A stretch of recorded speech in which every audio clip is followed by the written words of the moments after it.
سلام، خوش اومدید به این اپیزود از سایکوکست بینندگان گرامی.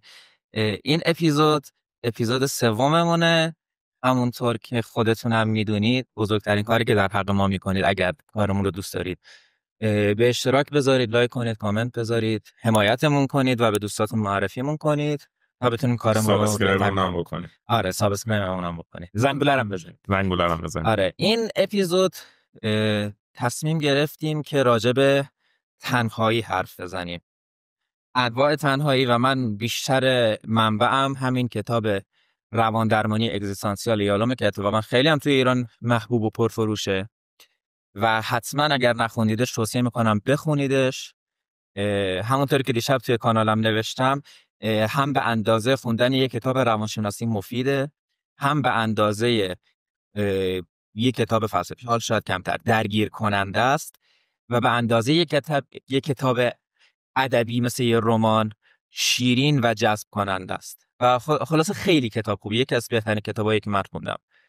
البته اگر حوصله خوندن کتابم نداریم میتونیم پادکست رواق رو گوش بدیم، ولی شنیدن پادکست به خوندن کتاب نمیرسیم. آره، ولی حالا برای کسی که فرصتش خیلی نداره. ببخشید وسط کلامتون سلام سلام نکردی؟ سلام، خوب هستی؟ سلام.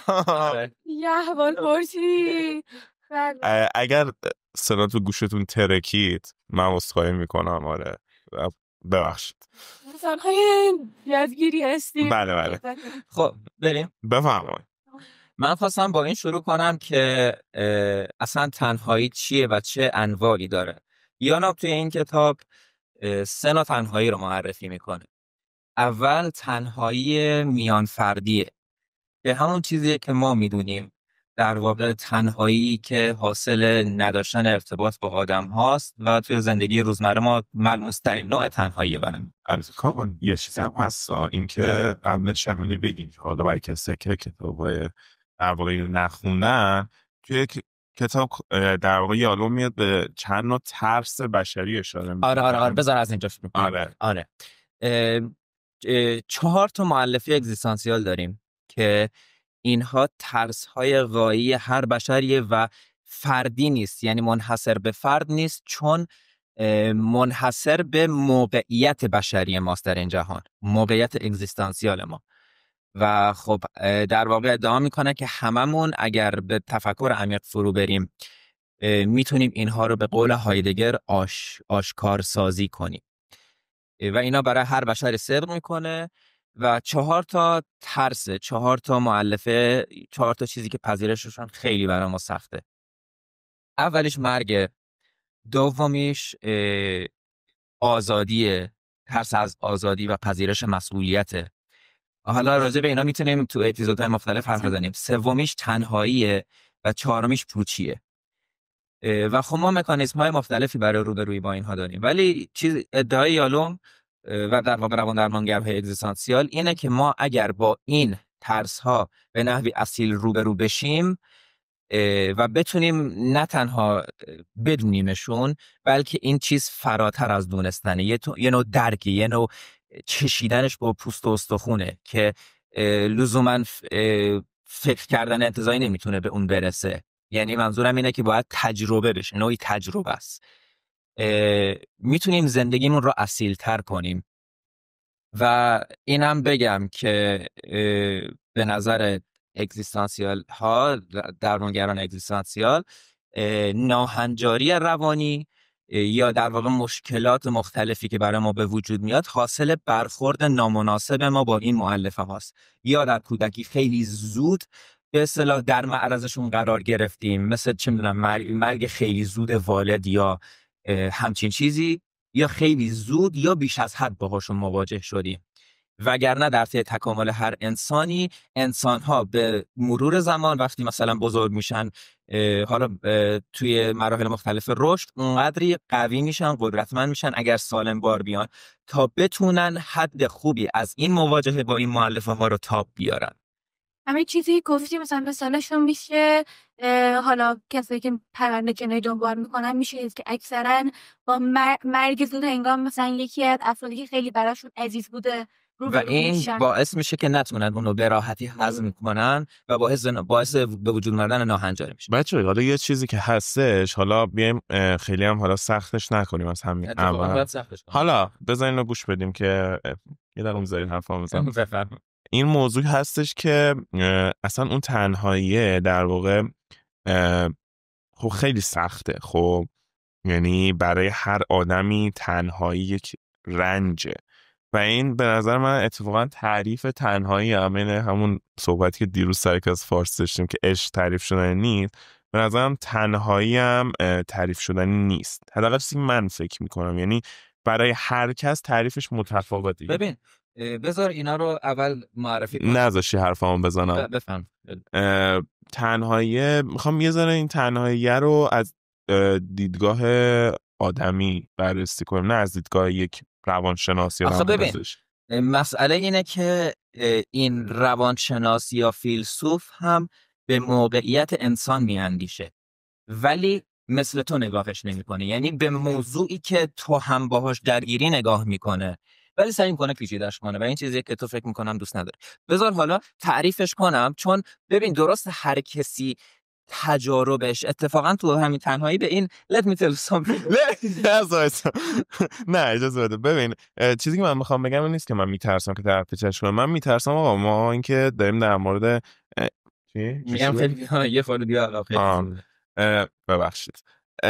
چیزی که میخوام بگم اینه که ما بیایم اینو در واقع من نمیترسم که پیچیده‌اش کنیم، من میترسم که انقدر پیچیده‌اش کنیم که یادم بره اصل داستان چی بوده. نه همچین اتفاقی نمیاد. احتمالاً میفته ولی حالا میتونی ادامه بدی. باش آره بذار ادامه بدم. بذار اول تعریفش کنم. اتفاقا اون چیزی که میگی یه نوع اون تعریف نشدنی که تو داری ازش حرف میزنی در واقع فکر میکنم منظورت اینه که تجارب هیچ دو انسانی بر هم مطابق نیست و تجارب هر انسان آره و اتفاقا توی همین تعریف این هم میگنجه.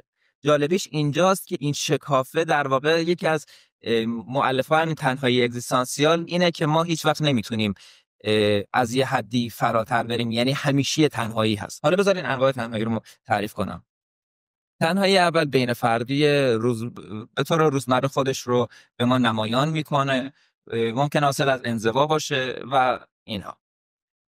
تنهایی دوم تنهایی میان فردیه. بذار ببینم از واژه درست استفاده میکنم. درون فردی.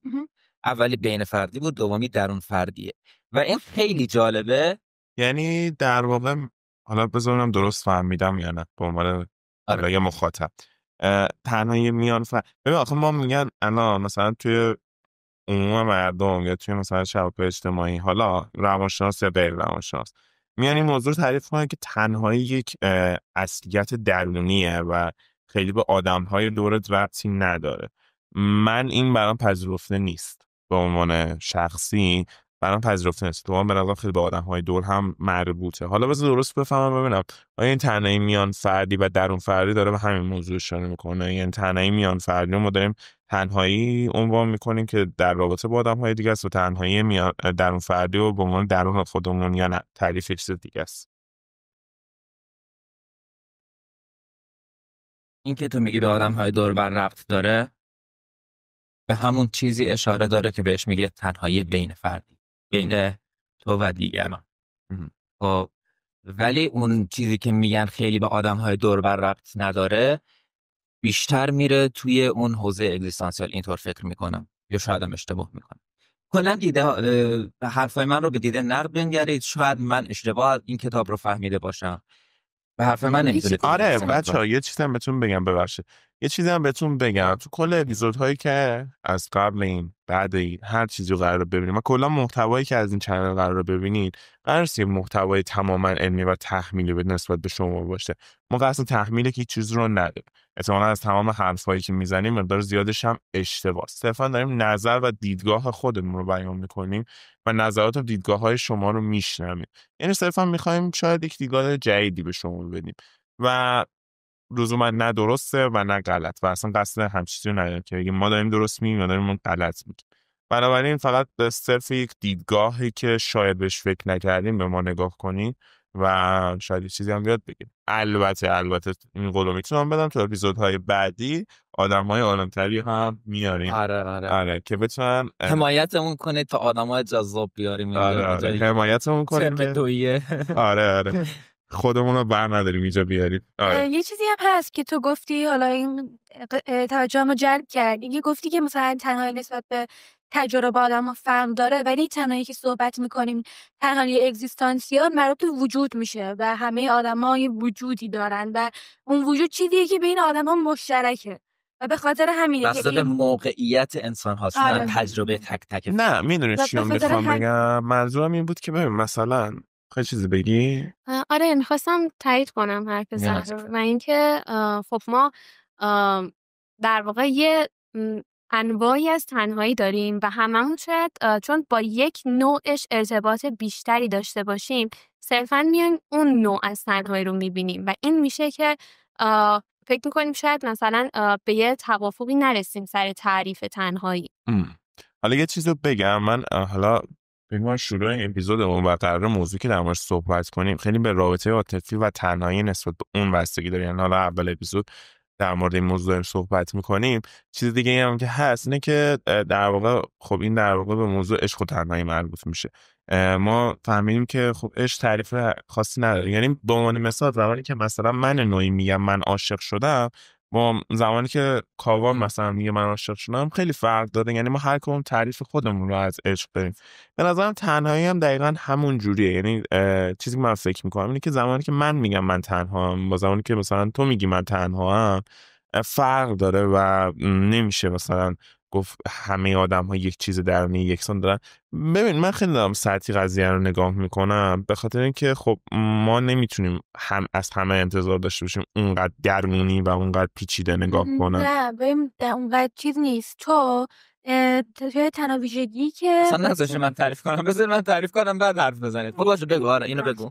یه چیزی که شکل تناویژگی که بین همه چیز و همه کس مشترکه همون وجود داشتنه. یعنی چیزی که بین من و این بطری هم حتی مشترک اینه که وجودمونه و چیزی که بین انسان ها مشترک نوع وجود داشتن انسانه که به عنوان انسان وجود دارن. و ببین اگر اشتباه نکنم هایدگر بهش میگه دازاین، اگر تعریفش رو درست فهمیده باشم. و حالا اگه من اینجا این مثالی که حالا میخوام بهرم درسته یا نه، ولی خب خونه های متفاوتی هست ولی تو خونه میدونیشون همشون خونه و الان ما هممون وجود انسانی و برای اون خونه های مثلا هممون میمیریم، این قطعیه برای هممون. نوع مواجهمون شاید فرق کنه ولی این چیزی که بین مشترک بین تجربه تمام یه چیزی رو بگم قبلش زهرا یه ذره میای نزدیک‌تر، صندلی تو بیا کلا نزدیک‌تر. آره فکرم فرقی نکرد. سعی کن بچسبونیم به صندلی تو دیگه تا جای ممکن بیای نزدیک‌تر بشینی. آره همینجوری بهتره. آره بذار اینو بگم که ببین کلمات و تعریف‌های اونا خودشون توی بحث زبانشناسی میگنجه. مثلا ما حالا اینو میتونم بهتون بگم که مثلا تو رشته قبلیم ریاضیات بود یه درسش مثل نظریه اعداد. در واقع این میومد اعداد و مفهوم‌های درونی ریاضیات رو تعریف میکرد. تعریف کلمه، تعریف عدد. خب حالا ما در واقع توی مثلا زبان شناسی هم اگر بخوایم بررسی کنیم می‌بینیم یک کلمه رو تعریف می‌کنیم. دقیقاً باید اگر می‌خوایم پایه و اساس یک بحث فلسفی درست رو بچینیم باید اول کلمات رو تعریف کنیم. آره و مثلا در مورد خونه صحبت می‌کنیم، آیا ما خونه رو به شکل یک سازه مربعی مستطیلی تعریف می‌کنیم که سقف، دیوار و چیز داره و یا خونه رو یک مفهوم درونی توصیف می‌کنیم که یک مکانیه که برای ما امنیت میاره؟ تعریف ما از خونه چیه؟ تعریف ما از تنهایی چیه؟ تنهایی یعنی که من یک آدمی باشم که با هیچ کس نمیتونم حرف بزنم یا تنهایی که درون خودم حس میکنم؟ میدونی این به نظرم اون تعریف درونی ما، یعنی تعریف دیدگاهی ما از حتی یک کلمه هم میتونه دیدگاه ما رو نسبت به اون موضوع تغییر بده و این اول باید به یک تعریف مشترک از یک کلمه برسیم. خب بگو کاوان. آره تنهایی بین فردی گفتم، چیزی که ملموس ترینه برای همه ما. تنهایی در اون فرد خیلی برای من جالبه و این رو آره بذارید اینطور بگم، بذارید یه جاهایش از اون کتاب بخونم. اجزای مختلف و وجود هر فرد اصلا فاصله میگیرن. فرد انگار نمیتونه کل بخش‌های وجودش رو به رسمیت بشناسه یا تجربهشون کنه. فروید اصطلاح جداسازی را به عنوان یک سازوکار دفاعی تعریف می‌کند که خصوصا در روان نژندی وسواسی نمایان است و در آن یک تجربه ناخوشایند از تمامی هیجان‌ها و عواطفش تهی می‌شود. پیوندش با تداعی‌ها از هم می‌گسلد و در نتیجه از فرآیند معمول تفکر جدا می‌افتد. هری استک سالیوان مشخصاً به بررسی پدیده علاقه‌مند بود که موجب می‌شود فرد تجربه را از خودآگاه بیرون براند و یا بخش‌هایی از روان را برای خود غیر قابل دسترس کند. او این فرآیند را گسستگی دیسوسییشن نامید تا از اصطلاح واپسرانی فروید استفاده نکند و آن را در کانون نموداری که از ناهنجاری روانی ترسیم کرده بود قرار داد. اصطلاح جداسازی در صحنه روان درمانی معاصر نه فقط سازوکارهای دفاعی بلکه هر گونه معنای تکه تکه شدن خود را در بر دارد. بنابراین تنهایی درون فردی زمانی اتفاق می‌افتد که فرد احساسات یا خواسته‌هایش را خفه کند، بایدها و اجبارها را به جای آرزوهایش بپذیرد، به قضاوت خود بی‌اعتماد شود یا استعدادهای خود را به بوته فراموشی بسپارد.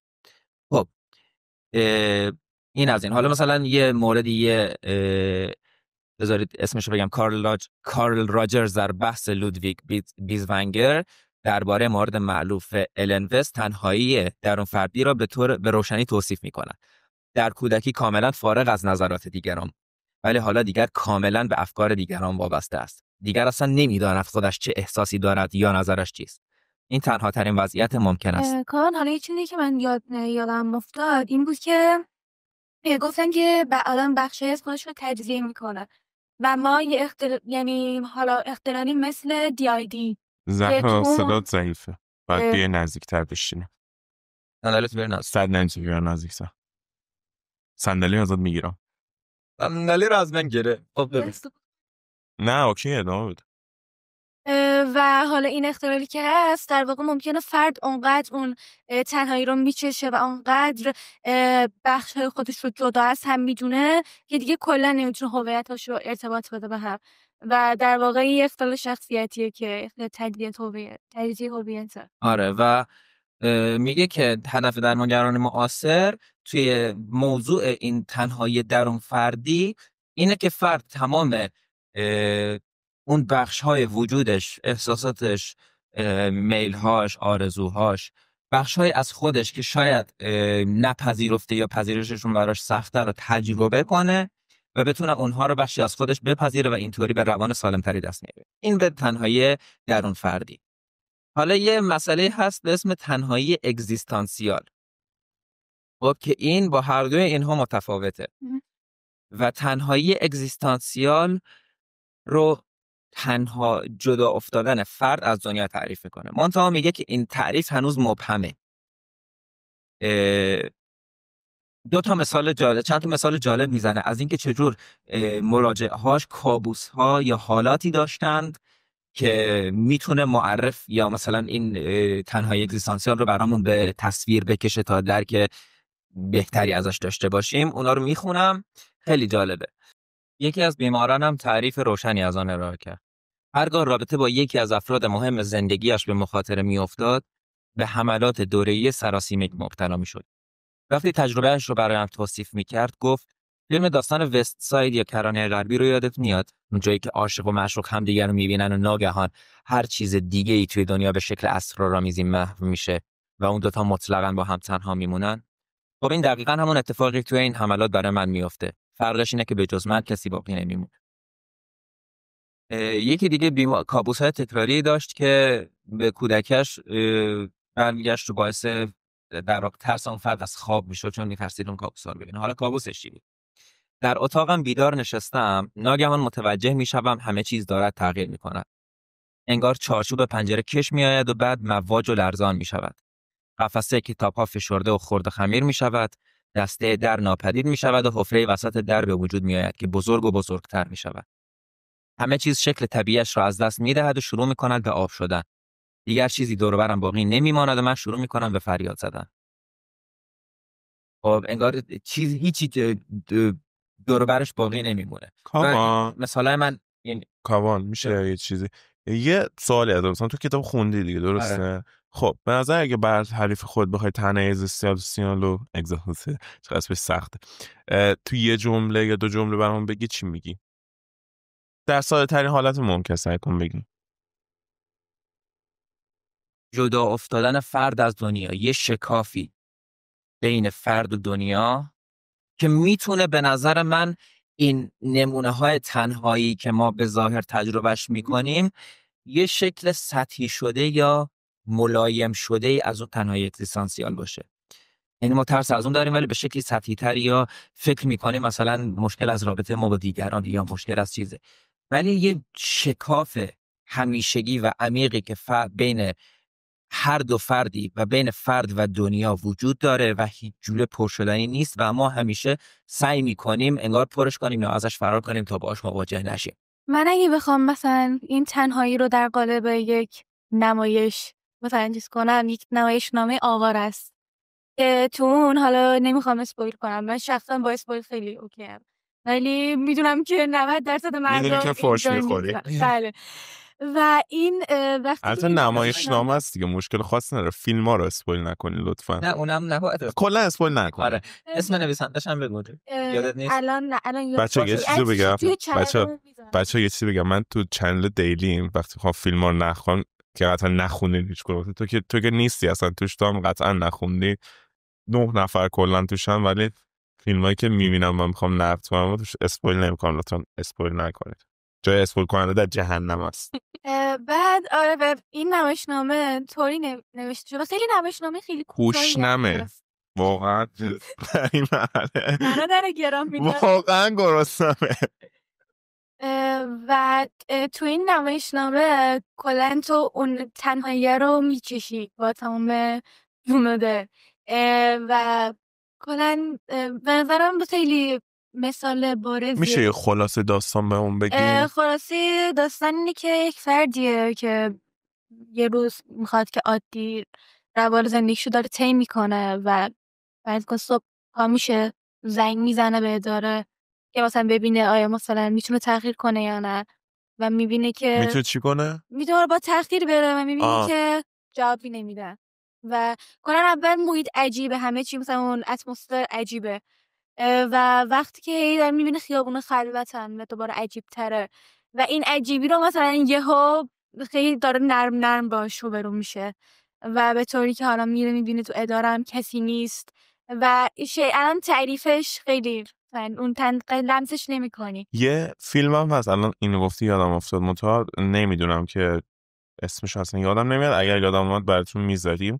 یه فیلمه بعد در مورد یک مأمور CIA یهو میبینه که هیچ کس نمیشناسش، یعنی سر کار نمیشناسن، سر کاری که مثلا به عنوان پوشش ملی نمیشناسنش، تو خیابون نمیشناسنش، همسایه‌هاش نمیشناسنش و حالا داستان فیلم به این صورت پیش میره که انگار مثلا CIA کاری کرده که این حذف بشه، ولی خب اونم الان گفتی یادم افتاد، اگر اسم فیلمو پیدا کردین میذارم براتون، جالب فیلمش قشنگه. آره الان تموم شد صحبت اگزیستانسیالیسم، میخوای یه تیکر استوب کنیم بعد ادامه بدیم در مورد تعریف خودمون از تنهایی صحبت کنیم؟ آره تعریفتون از تنهایی چیه؟ کوتاه بگین، از خود زهرا شروع کنیم. من باید فکر کنم. با تعریفی که کاوان ارائه داد یه ذرم نزدیک‌تر بیاین ممنون میشم. با تعریفی که کاوان ارائه داد من چه اینجوری اینجای میکروفون صحبت میکنم؟ بله میگفت این شکافه واقعا خیلی برای خود من خیلی ملموسه، اینکه یه شکافی انگار بین تو و دنیای اطرافت ایجاد میشه و خب ممکنه که خیلی نخوان با این مواجه بشن، ولی برای من حتی به مقداری گاهی شیرینه، اینکه تو یه مقداری فاصله میگیری و زمان داری که با خودت تنها باشی و شاید بتونی توی اون زمان کارهایی که نیازه رو انجام بدی، شاید بتونی به مسائلی بپردازی که اون شلوغی دورت اصلا این اجازه رو به تو نمیده که بخوای در موردشون حتی فکر کنی و برای همین من فکر میکنم واقعا اون تنهایی لازمه و باید حتما باشه برای هر کسی، ولی به یک اندازه‌ای.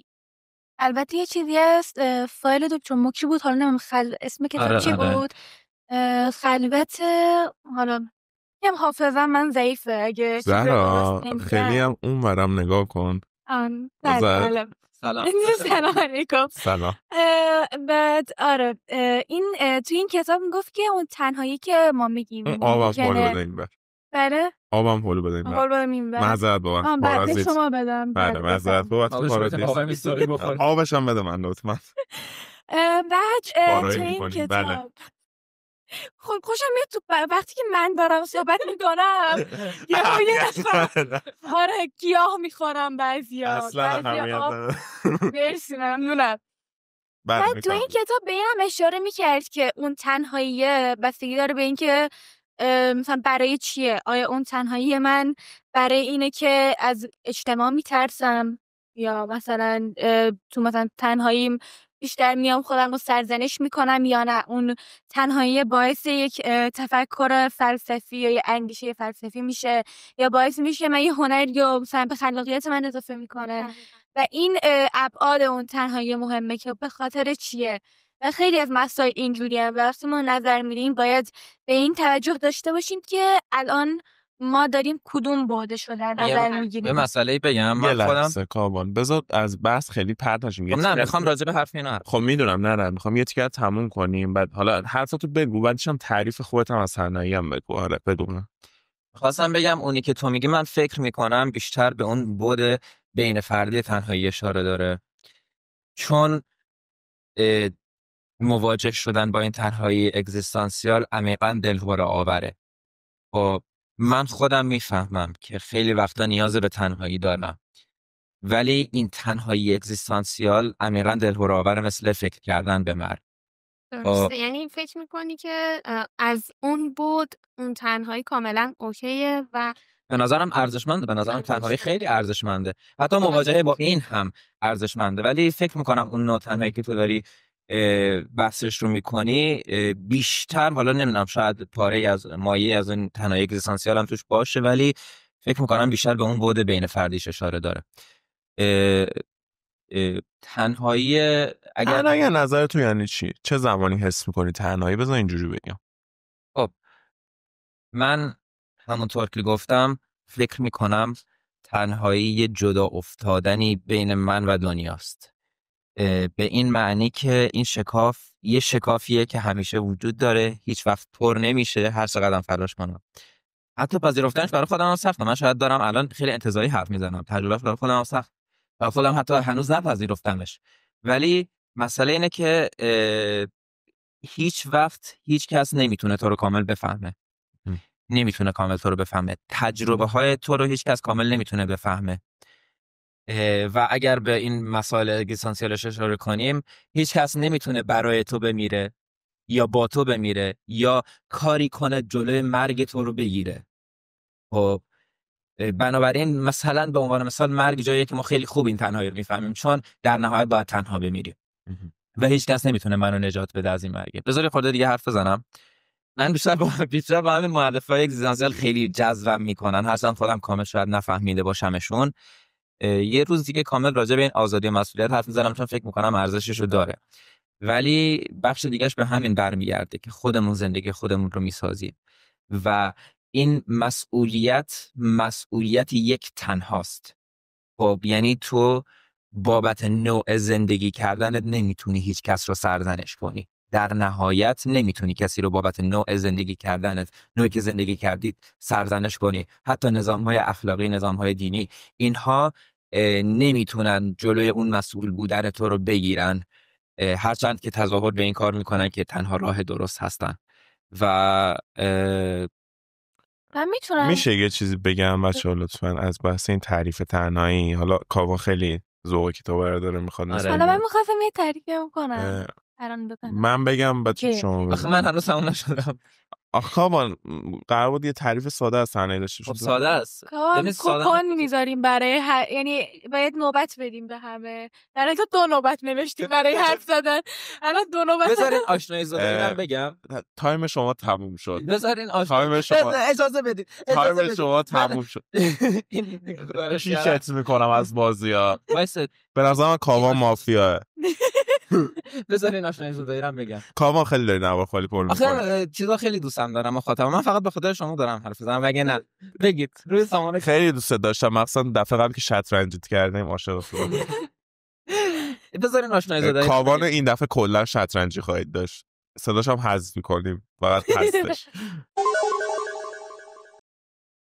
آره بذار این آشنایی زاده ایران بگم. یه کوچولو زورت میاد مثلا من بیشتر حرف بزنم. آره. انگار مثلا کوچولو ابراز وجود کنیم، میدونی انگار آخه ما هم وجودمون نه. باید پررنگ‌تر دیده شه. بذار من دارم به وجود شما میشه. آخه آشنایی زاده رو بذار بگم. از روزی که این کار رو شروع کردم پشیمونم که به کاوان گفتم. اتفاقا هیچی بذار خودپسند نکنم. آره. یک دقیقه دیگه بیشتر وقت نمیدم. آره یه مسئله دیگه هم که هست اینه که ما خودمون برای خودمون دنیای آشنایی ساختیم تا با این مؤلفه‌های اگزیستانسیال روبرو نشیم و این تجربه تنهایی میتونه حاصل تجربه نوعی آشنایی زدایی‌های در دقایق خاصی باشه که انگار همه چیز جلوی ما رنگ میبازه یا واقعیت تکه تکه میشه. خیلی تجربه عجیبیه، ممکنه برای هر کسی پیش نیاد، ولی اینطوریه که گاهی اوقات اون صحنه روزمره کنار به انگار با همه چی غریب میشیم. خب اون احساس در خانه بودنه ما رو، احساس تعلق نداشتنه، همین رو میخواستم یه ساعت بگم. تعلق نداشتنه خودش میتونه ما رو به این تنهایی کلام آخر رهنمون بشه. کلام آخر خب بذار آره ولی این یهو گاهی اوقات اون آشنایی زدایی اتفاق میفته و حس میکنیم در این جهان عمیقا تنهایی هیچ چیز آشنایی وجود نداره و این تجربه بارها مثلا توی رمان‌های مختلف توصیف شده همون جوری که اینجا میاره. خب اون میتونه برای ما کلیدی به فهم یا درک اون تنهایی اگزیستانسیال. الله العلی العظیم. سلام. تمام شد. نوبت منه الان. نوبت منه. کاوان جان لطفاً دست تکون نده. خانم یه بار یه دقیقه اونم چک کن میذارم ممنون میشم. خب داشتم میگفتم ببین تعریف تنهایی برای من حداقل اولا که گور بابای ارزشی که تنهایی به آدم میده، حداقل از نظر من نمیخوام این ارزش رو، این ارزش زمانی ارزشه که خودخواسته باشه نه به اجبار. من به اجبار نمیخوام این ارزش رو تحمل کنم و میگم گور باباش. خب ولی اگر خودخواسته باشه خب آره.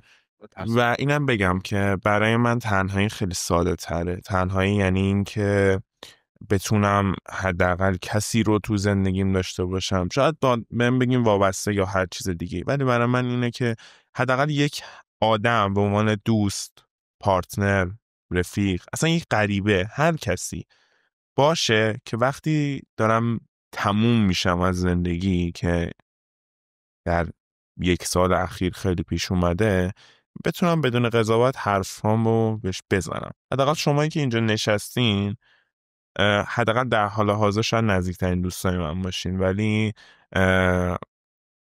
دوشبه حالم خیلی بده و نمیتونم دلیلش رو بیش کنه بتونم بگم، چون ترس از قضاوت شدید دارم و میدونم که قضاوت میشم.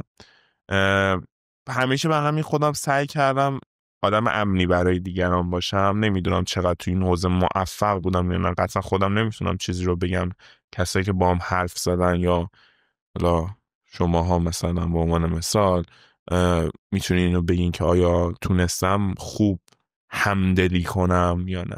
چیزی که ما خیلی هم در موردش صحبت میکنیم تو کلاسامون به عنوان دانشجو نمایشناسی که سعی کنید افراد همدلی باشین و این همدلی صرفاً گوش کردن نیست، صرفاً اینه که انقدر طرف حس کنه که شما دردش رو میفهمین که بتونه اون تخلیه رو داشته باشه. و خیلی وقتا آدم ها دنبال راه حل نیستن، فقط میخوان که شنیده بشن. برای من تنهایی در یک کلمه اینه که کسی رو نداری که تو رو بشنوه، به معنای واقعی یک کلمه شنیدن و مجبوری که مداوما زجر بکشی و زجر بکشی و در نهایت هم تنها کسی که یعنی تنها چیزی که میتونه یکم خودتو خالی کنی بالشته. البته این برای من قفله، نه ببخشید که یه ذره خنده داشت، ولی آره امیدوارم هیچ وقت تجربهش نکنید، ولی حتی این برای منم قفله. انقدر تنهایی به هم فشار آورده که حتی الان گریه کردن هم برام سخت شده و این برای خود من اونقدر تنهایی. امیدوارم یک روزی ازش نجات پیدا کنم و هر چقدر هم کتاب بخونیم، پادکست گوش بدیم و در نهایت همه ما به یک آدم امن نیاز داریم و اگر قرار روز تنهایی رو انتخاب کنیم، کاش برای هممون این یک اجبار نباشه، بلکه یک انتخاب کاملا خودخواسته و از روی اختیار باشه. در نهایت همین. حالا ببخشید اگر حالتون رو بد کردم، یکم سنگین شدم چون موضوع هم ربط داشت، گفتم در موردش صحبت کنم. همین، شما بفهم. چیزی که هست در راجع به تنهایی که تو گفتی، برای من به شخصه چیزی که اون لحظه اهمیت داره اینه که واقعا پذیرش هست. یعنی این که انتظار ندارم فرد نوع جنس تنهایی من رو بفهمه و تجربیات من رو دقیق متوجه شه. اینه که بدونه که اون تجربه برای من واقعیت داره. اون چیزی که من الان دارم احساس میکنم، الان من واقعا دارم لمسش میکنم، هر چقدر هم که غیر واقعی به نظر میاد. یه حدسان سازی بکنم براتون، چیزی که حداقل خودم این موضوع به خودم کمک کرده تو فهمیدن دیگر آدم ها، ناخودآگاه. یعنی اول خودآگاه بود، خودخواسته بود، الان تبدیل به یک چیز تخیلی ناخودآگاه شد. من همیشه میام یک درد عظیمی رو برای خودم در نظر میگیرم، معمولا لحظاتی که خیلی در حال نابود شدنم رو یک بارش رو تو ذهنم ثبت میکنم و زمانی که هر فرد در مورد هر مسئله‌ای داره با من حرف میزنه و داره بهش فشار میاره، میگم الان اون همون دردی رو داره میکشه که من در اون لحظه کشیدم. ببین اون اوج درده. یک بار یکی از دوستای من داره میگفت آره فلانی مثلا دغدغش این، اون فلانی اگر دغدغش اونه و به نظر تو بی‌ارزشه، برای خود اون اوج درده. این رو باید درک کنی. آره ما نمیتونیم بفهمیم، شاید دغدغه مثلا کسی که چه میدونم الان برای خود ما دغدغه این که طرف فقط دنبال اینه که پارتنر داشته باشه قابل درک نیست، اما رنج اون به اندازه کافی برای خودش بزرگ هست. همین که این رو بفهمم کافیه و به نظرم کمکم میکنه که با اون آدم همدلی کافی داشته باشم. آره همون قسمت که گفتی مثلا اون درد رو برای خودت بولد میکنی، برای من اینجوری که شاید دردی که اون داره تجربه میکنه کوچکترین شباهتی به دردهایی که من تجربه کردم نداره، ولی برای اون درد، یعنی شاید مثلا یک درد کاملا انتزاعیه، طوری که تو خیلی از اختلالات هست. یه چیزی هم بگم. یه چیز قبلش یه جمله خیلی تا بگم بچه‌ها، من اینم بگم که حالا شاید الان اینو مطرح کنم همه مخالف باشن، ولی به نظر ما مجبور نیستیم که در نهایت تنها نخواهیم بود. یعنی مجبور نیستیم، یعنی این یک اجبار زندگی نیست که در نهایت ما تنها باشیم. حتی در لحظه مرگ هم میتونیم تنها نباشیم.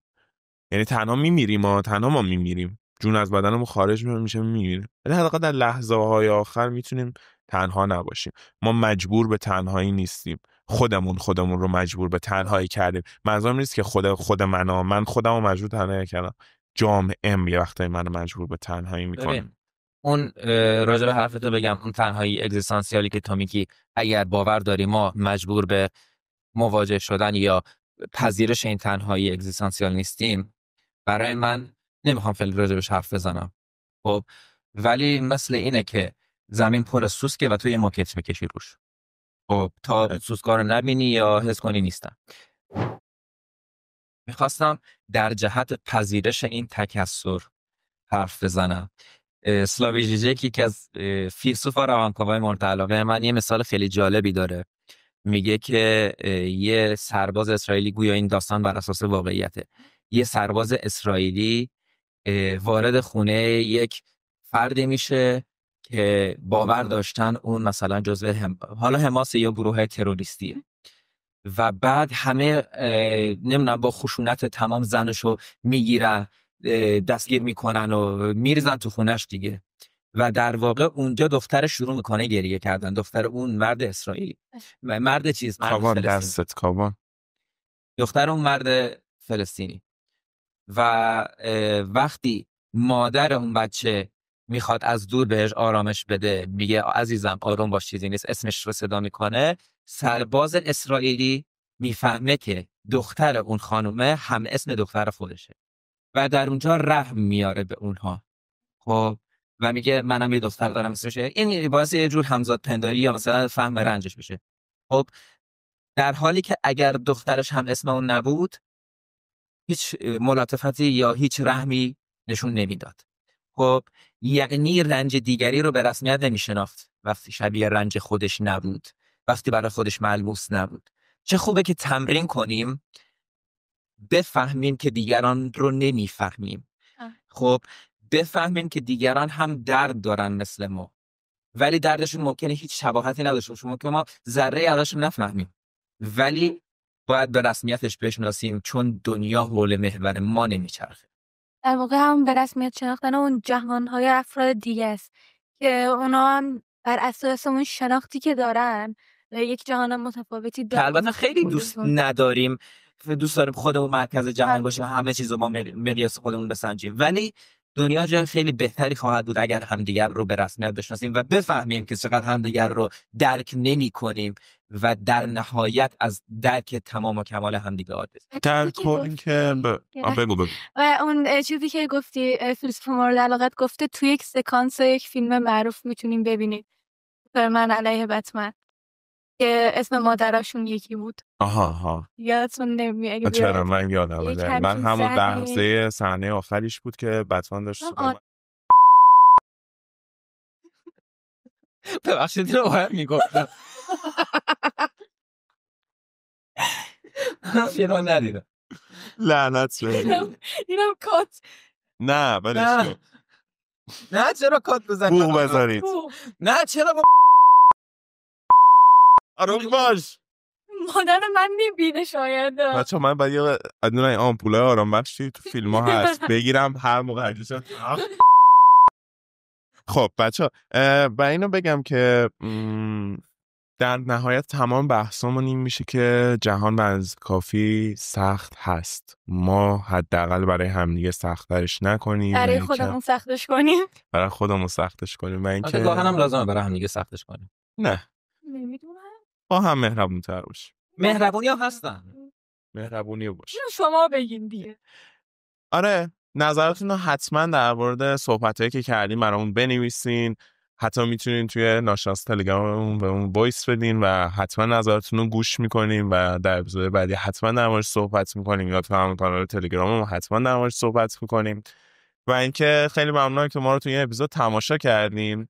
ممنون میشم که برامون کامنت بذارین، نقدمون کنید که خیلی به پیشرفتمون کمک میکنه، و همچنین اینکه ما رو لایک، سابسکرایب کنین و اگر خواستین ما رو به دوستاتون معرفی کنین. و این روزها به حمایت شما خیلی نیاز داریم تا بتونیم رشد کنیم و برای شماها محتوای خیلی بهتری بسازیم. و اینکه صحبتی نیست دیگه، و ممنون که ما رو تا این لحظه تماشا کردین. خدا حافظ. حافظ.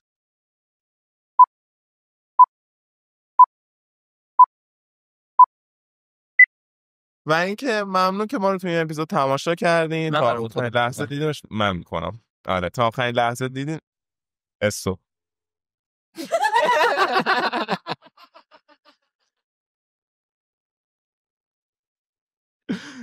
ما بعد بریم غذا میخوریم. نه مشکل نداره، بذارید بفهمن که چرا حال ندارم.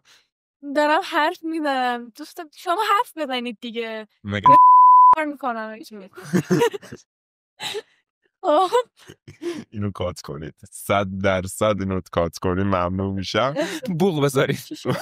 بوق بذارید. اینو بخور میگه